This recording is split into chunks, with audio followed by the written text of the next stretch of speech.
G'day guys, welcome to today's lesson on exercise physiology. The two things we'll be talking about today are body composition and the training environment.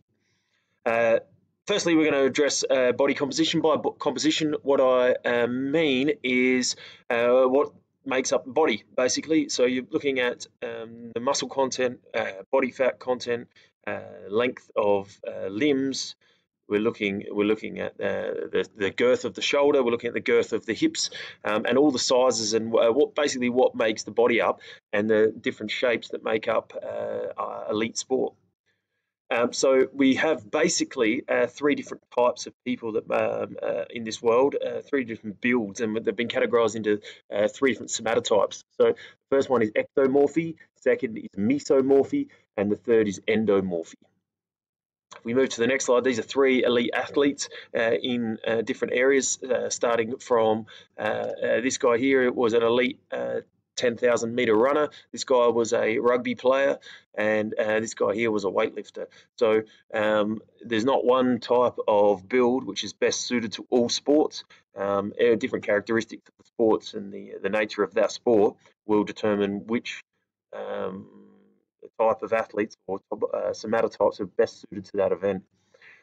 Here we look at the dimensions of the three. We have ectomorphs here. Ectomorphs are long and thin, not a lot of muscle, not a lot of fat, longer limbs, thinner limbs, really efficient at endurance type events and covering long distances efficiently. Mesomorphs are characterized by muscle mass, so they have narrow hips, they have broad shoulders, they have a lot of muscle mass, not a lot of body fat, and they are both powerful and well equipped for endurance events as well.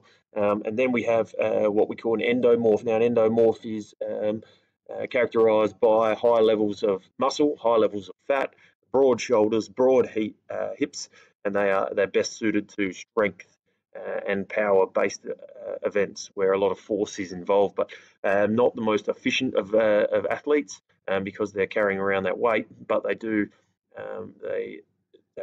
contain a lot of strength and power usually. Now, a little bit more detail on all three of them.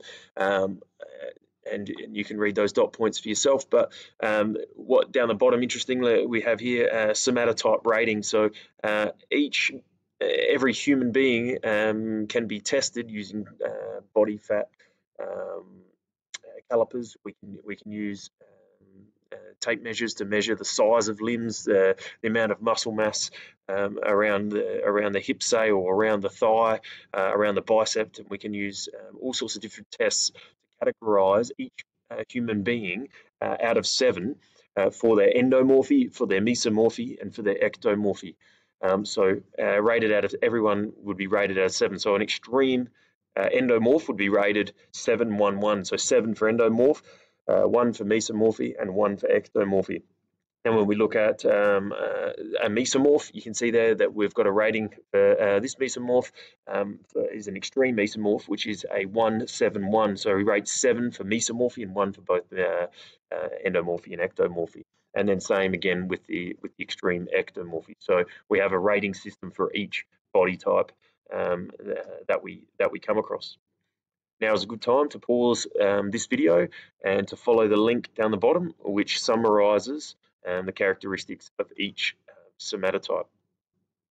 Welcome back. Now we've flicked over to this slide, which talks about the three somatotypes, mesomorphy, endomorphy, and ectomorphy. And what it does is it plots each of those body types onto a three-way scale.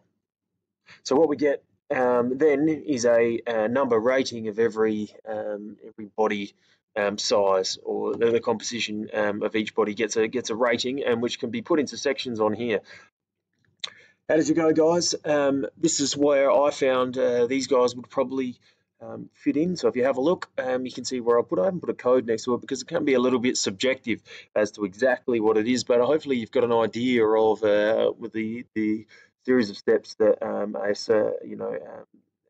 exercise physiologists might go through in which to identify talent or areas to work on with different players to get them in the right shape to play their individual sport. Next will be training environment. That'll be a different video. Thank you.